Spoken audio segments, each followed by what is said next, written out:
देखिए ये क्वेश्चन क्या कह रहा है, ये क्वेश्चन कह रहा है short bar magnet of magnetic moment, ये हमें बार मैग्नेट का मैग्नेटिक मोमेंट दे रखा है, is placed in a uniform magnetic field, और मैग्नेटिक फील्ड इतना दे रखा है हमें, ठीक है।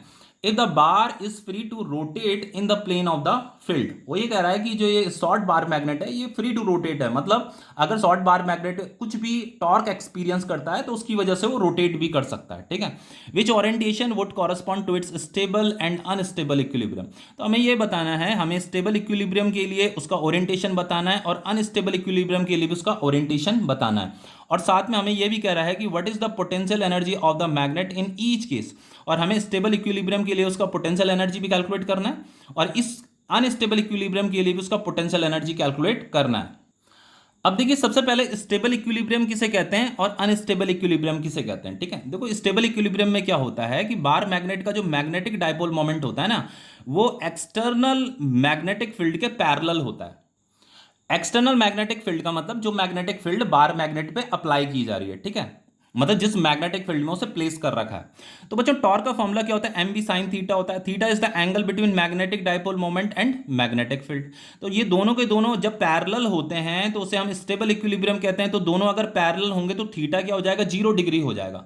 तो साइन 0 डिग्री की वैल्यू क्या होती है, 0 होती है, तो टॉर्क क्या हो जाएगा आपका, 0 हो जाएगा, ठीक है। तो स्टेबल इक्विलिब्रियम तो आप समझ गए होंगे। देखो जैसे ये आपका मैग्नेटिक फील्ड है, ठीक है, यहां पे मैंने ये बार मैग्नेट को रखा हुआ है, ठीक है, ये इसका साउथ पोल है, ये इसका नॉर्थ पोल है। तो इसका जो मैग्नेटिक डाइपोल मोमेंट का डायरेक्शन होता है वो फ्रॉम साउथ टू नॉर्थ होता है, ये उसका मैग्नेटिक डाइपोल मोमेंट है।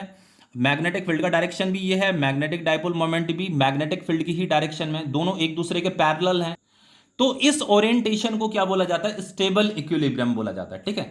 अब इसके लिए मुझे पोटेंशियल एनर्जी भी निकालनी है। तो पोटेंशियल एनर्जी का फॉर्मूला क्या होता है, पोटेंशियल एनर्जी,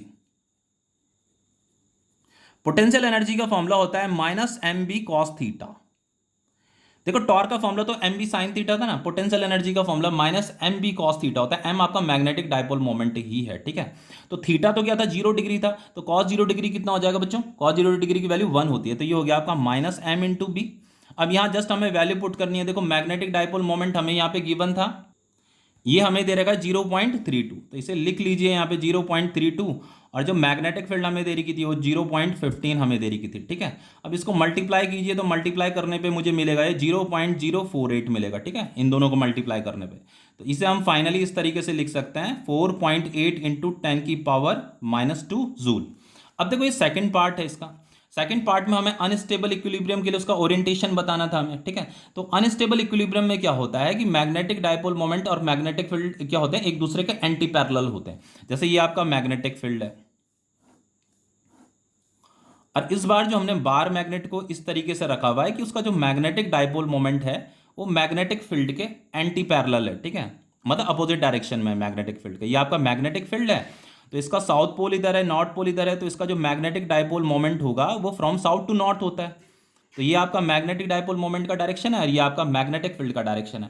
तो ये एक दूसरे का एंटी पैरेलल है, तो थीटा कितना हो जाएगा, 180 डिग्री हो जाएगा। समझ में आ रहा। तो बच्चों साइन 180 डिग्री की वैल्यू भी क्या होती है, 0 ही होती है। तो अगेन टॉर्क कितना आता है, 0 ही आता है। लेकिन इसके लिए भी अनस्टेबल इक्विलिब्रियम के लिए भी हमें क्या बताना है, यहाँ पे पोटेंशियल एनर्जी बताना है। तो पोटेंशियल एनर्जी का जो फॉर्मूला है वो यही होता है, ठीक है, minus M B cos theta.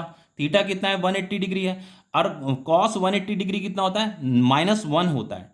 तो ये minus M B into cos 180 degree हो गया -1, तो ये आपका पॉजिटिव हो जाएगा एम इंटू बी।